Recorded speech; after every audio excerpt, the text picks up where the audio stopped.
Assalamualaikum warahmatullahi wabarakatuh. Selamat pagi sahabat Tanah semua. Senang sekali pagi ini kita dapat bertemu dalam acara podcast Kebangsaan Lemhanas RI bersama saya Uswatun Hasanah. Sahabat Tanas, salah satu tugas pokok Lemhanas RI yang dilaksanakan oleh Kedeputian Pemantapan Nilai-Nilai Kebangsaan adalah melaksanakan kegiatan pemantapan nilai-nilai kebangsaan. Dan seperti diketahui bahwa minat dari semua unsur baik pemerintah maupun swasta begitu banyak sekali untuk mengikuti kegiatan pemantapan nilai-nilai kebangsaan. Dan di hari ini, di pagi ini telah hadir bersama saya seorang peserta terinspiratif dari kegiatan pemantapan nilai-nilai kebangsaan yang sudah dilaksanakan di minggu ini, yaitu siapa lagi kalau bukan Bapak Rifan Ahmad Purwantono. Selamat pagi Bapak. Selamat pagi, salam Apa sehat. kabar Bapak? Alhamdulillah baik dan selalu Alhamdulillah semangat. Senang sekali, semangat Bapak. Senang sekali sahabat Tanas bahwa beliau adalah Direktur Utama dari PT Jasara Harja.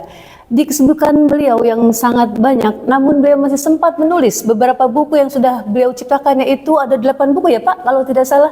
Iya, alhamdulillah 8. Iya, 8 buku. Dan beliau juga adalah peserta yang benar-benar terpilih sebagai peserta terinspiratif. Bagaimana tidak, karena di samping beliau juga sebagai direktur utama, namun di kesempatan sebagai peserta beliau sangat sekali menjadi contoh bagi peserta yang lain. Maka dari itu beliau terpilih sebagai peserta terinspiratif. Selamat Bapak. Amin, amin. Terima kasih. Bapak, di kesempatan ini Bapak ada 3 pertanyaan yang akan kami ajukan kepada Bapak. Terkait Bapak setelah menerima begitu banyak materi dari pemantapan nilai-nilai kebangsaan, baik itu dari materi Pancasila, Undang-Undang Dasar Negara Republik Indonesia tahun 1945, kemudian NKRI dan Bhinneka Tunggal Ika. Pertanyaan yang pertama Bapak, bagaimanakah Pak perspektif kebangsaan yang dapat diimplementasikan dalam pelaksanaan tugas di PT Jasara Harja? Silakan Bapak. Terima kasih. Jadi ini memang bersyukur ya mendapatkan kesempatan ini, dan tidak hanya saya beserta seluruh direksi, seluruh kepala divisi dan BOD Minuswan termasuk kepala wilayah yang hadir. Ya. Kami komitmen bahkan 100% ikut. Ya. Ada satu yang tidak sehat pun dia datang sebagai tetap observer, tapi akan mengikuti dengan lengkap. Ya. Kesesuaian ini tentu satu hal yang penting gitu ketika mempelajari ini adalah ada satu pandangan sikap gitu ya, dari kesetiaan, cinta tanah air, kemudian kesetiaan ini dalam arti kesetiaan kepada negara. Gitu. Betul Pak. Dan ini relevan gitu tentang 4 konsensus dasar bangsa yang harus kita jaga. Betul. Bagaimana kita belajar tentang Pancasila. Saya merasakan sendiri gitu ya betapa kami memahami rohnya. Pancasila ini bahkan sangat bisa dipahami secara lengkap dalam setiap silanya, dalam kehidupan pekerjaan Jasara Harja. Oh begitu Pak. Kalau saya gambarkan dalam ketuhanan, bagaimana tidak kita menjaga agar ketika masyarakat mengalami kecelakaan, menyelamatkan nyawanya. Itulah ketika berpikir ini setiap manusia mempunyai hak hidup. Iya betul. Kan Pak. Seperti itu. Ini juga sama dengan kemanusiaan, bahwa tidak saja kecelakaan, tapi pencegahan kecelakaan supaya tidak ada yang dikorbankan dari kemanusiaan. Banyak hal yang kita bisa relevansikan. Lalu bicara Undang-Undang Dasar 45, kita juga melihat ini langsung menjadi cita-cita nasionalnya gitu, melindungi segenap bangsa dan merupakan satu keinginan yang mulia. Lalu bagaimana kita memberikan edukasi tentang, kita tahu bahwa kecelakaan ini adalah menelan korban yang ketiga terbanyak setelah penyakit jantung, dan bahkan pernah dulu TBC yang tertinggi.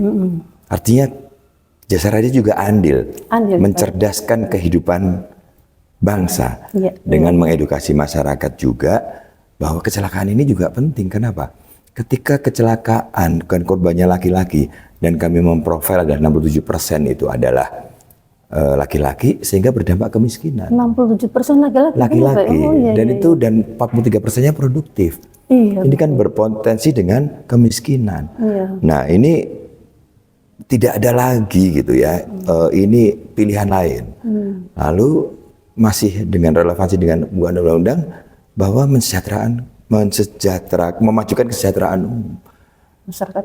Ini juga penting gitu bahwa ketika santunan diserahkan, kami tidak hanya sekedar menyerahkan santunan, memberikan edukasi. Ini santunan ini bukan untuk dihabiskan, tapi dijadikan edukasi untuk usaha, untuk pendidikan, untuk kehidupan di kemudian. Nah, belum lagi kita bicara tentang NKRI yang kita jaga, karena kenapa? Kesamarataan dengan seluruh wilayah yang diberikan pelayanan yang sama, mereka merasakan bahwa kami adalah masyarakat Indonesia. Ya, betul. Demikianlah tanpa memilah-milah Bhinneka Tunggal Ika kita rasakan. Jadi relevansinya tinggi dan kami rasakan bahwa pemantapan nilai kebangsaan ini semakin memiliki makna yang baik, sehingga saya pribadi ikut dari awal sampai akhir, dan sahabat-sahabat saya Jasara Harja juga menerima manfaat yang baik. Baik Bapak, memang benar Pak, pelayanan Jasara Harja juga dirasakan oleh masyarakat. Memang sangat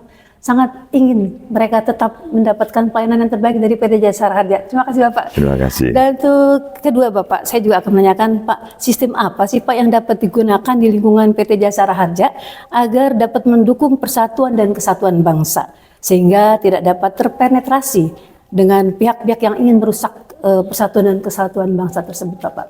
Iya, kalau kita melihat bahwa salah satu upaya Jasara Harja terlibat di dalam menjaga dari semua sisi, kita tidak hanya bicara langsung ketahanan nasional dulu. Ketika betul-betul mengelola sumbangan wajib dana kecelakaan lalu lintas jalan, ini adalah satu ketahanan ekonomi. Ya. Ketahanan ekonomi akan berdampak. Sekali. Ketika masyarakat belum taat pajak, maka kami membawa atau mengusung banyak ide-ide gitu ya. Kenapa pajak denda tidak dihapuskan? Bahkan pada 2 tahun terakhir kami membawa ide untuk kenapa balik nama masih harus dikenain pajak sih? Gitu. Salah satu kenapa progresif. Sebetulnya ini antara dua, membebani masyarakat supaya tidak begitu terbebani oleh pajak. Yang kedua adalah dampak kepada pemerintah daerah menerima pendapatan, sehingga kepatuhan masyarakat juga akan naik. Sehingga nanti per tahunnya pertumbuhan ekonomi daerah juga akan naik. Di pertahanan ekonomi ini akan semakin baik dan akan bertambah, dan dampaknya baik ke pertahanan nasionalnya. Di sisi lain, kita melihat bahwa semangat yang baik adalah ketaatan hukum dan sebagainya. Nah, dari beberapa aspek ini kemudian kita melihat tidak saja bicara tentang semangat kebangsaan yang dilihat dari ketahanan nasional. Kebersamaan kita membangun perspektif dengan melayani yang sama. Jadi kami ini sekarang telah menjalin 2.362 rumah sakit. 100% rumah sakit sudah dilayani dengan sistem yang terintegrasi. Jadi kesamaan penduduk Indonesia dimanapun wilayah. Jadi mereka tidak perlu mencari pelayanan dari pihak manapun juga. Ini tentu Jasara. Jadi kalau mereka merasa, ini maaf, di dunia kesehatan tertentu, kalau mereka merasa tidak dilayani, lalu mereka mencari rumah sakit lain kan. Betul. Ini sebetulnya sudah mengganggu ketahanan nasional kami. Jadi sudah merasa bahwa mereka harus berobat atau tidak merasa nyaman dengan pelayanan Indonesia. Ini juga semangat yang kurang baik menurut kami, dan disinilah kami hadir yang memastikan bahwa Jasara Harja gitu, mewakili negara hadir. Dan ini terbukti bahwa ketika masyarakat ketika masyarakat menjadi korban kecelakaan, mereka ke rumah sakit tidak perlu mencari Jasara Harja. Sudah ada, dan mereka bisa dilayani. Dan hari ini, Bu, mereka sudah mendapatkan pelayanan dengan mendapatkan garansi letter, dijamin oleh Jasara Harja. Hari ini dengan rata-rata sudah mencapai 10 menit. Sudah bisa tercover. Cepat sekali ya Pak? Cepat sekali. Ya, tapi kenapa begitu cepat? Karena rumah sakit yang sudah terjalin, bahkan kami juga mengajak mitra kami kepolisian yang sangat mendukung dengan baik, menerapkan laporan polisi secara online melalui IRSMS, Indonesia Road Safety Management System, sehingga laporan polisi pun bisa terkoneksi dengan otomatis. Kenapa kita kejar 10 menit? Golden period untuk orang yang mengalami kecelakaan harus diselamatkan dalam waktu 30 menit maksimal. Betul. Jadi kita membuat standar yang di bawah golden period. Ini adalah satu upaya kami untuk menjaga masyarakat yang merasa bahwa ini adalah negara hadir untuk menjaga kesatuan. Salah satunya adalah bukti itu. Bangga sekali kami Pak. Kalau begitu Jasa Raja benar-benar membuat aman nih Pak bagi masyarakat kita, sahabat Tanas ya. Ternyata Jasa Raja begitu untuk melakukan pelayanan yang terbaik buat para itunya Pak ya, nasabahnya. Ya. Bapak, kemudian terakhir ada juga nih Pak pertanyaan Pak, bagaimanakah kehidupan nasional saat ini Pak dihadapkan pada cita-cita nasional Bapak? Ya, jadi selalu kami tidak pernah berhenti mengingatkan 4 konsensus dasar tadi. Tidak pernah melupakan, apalagi kalau menjadi rohnya adalah cita-cita nasional ini adalah pembukaan Undang-Undang Dasar 45. Hal ini juga mendasari dalam semua pelayanan kami. Kalau kami lihat bahwa ini harus ditercermin dalam kehidupan kami sehari-hari. Dalam pekerjaan kami, core value sendiri, core value dari perusahaan kami mau dari BUMN, juga mengacu dengan apa yang ada di dalam termaktub di dalam pembukaan Undang-Undang Dasar 45. Ini penting gitu. Tidak hanya akhlak ini kan tidak hanya menjalankan amanah, tidak hanya kompeten. Kompeten itu bermacam-macam.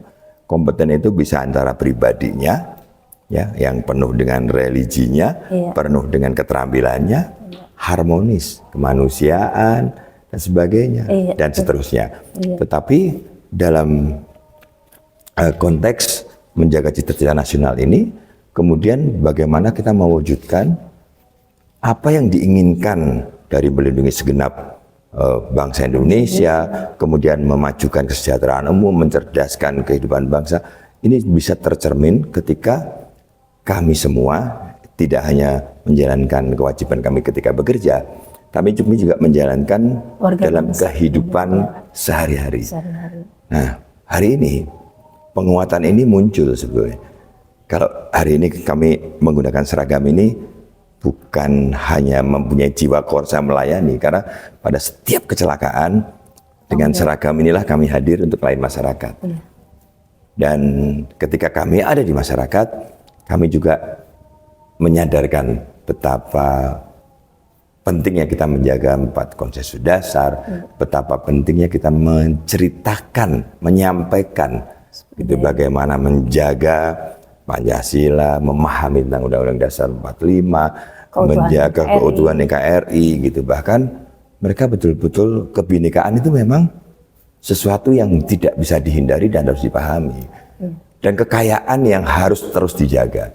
Karena jarang sebuah negara dengan kebinekaan seperti ini tetap terjaga dalam satu bahasa. Bahasanya malah tidak cuma satu bahasa, satu currency. Itu juga nggak mudah karena ada beberapa juga transaksinya juga susah dan yang harus dipahami adalah untuk mencapai cita-cita nasional ini tidak mudah. Banyak yang dalam tanda kutip mencemburui keadaan yang ada di Indonesia inilah. Maka kewaspadaan nasional itu penting.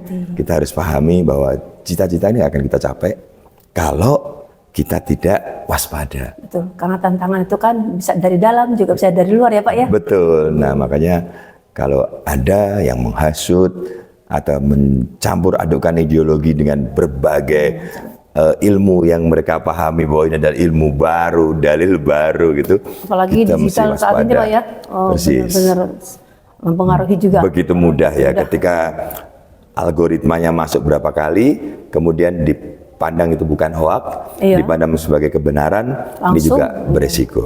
Jadi cara cerdas yang baik adalah kembali ingat konsensus dasar, ingat sejarah bahwa negara ini tidak didirikan hanya sekedar emosi, tapi melalui proses yang panjang. Kalau secara keilmuan itu belajar dari banyak ilmu yang dibuat oleh para pendahulu, pasti kajian ontologisnya juga kuat, kajian aksiologisnya kuat, apalagi kajian ilmunya dari epistemologinya. Dan pendahulu sudah menyiapkan itu luar biasa. Luar biasa. Tidak ada yang bisa menciptakan Pancasila lagi. Tidak ada. Padahal Pancasila di Piagam Jakarta itu tidak sesingkat itu. Dari orang yang berbeda, dari pandangan orang yang historinya juga belajar yang berbeda, tapi bisa menyatukan, harus belajar. Betul, Pak. Nah, kita harus belajar dari itu. Aduh, terima kasih. Luar biasa, sangat menarik sekali berbicara. Terima kasih, terima kasih. Namun Pak, waktu juga nih Pak yang membatasi perbincangan kita.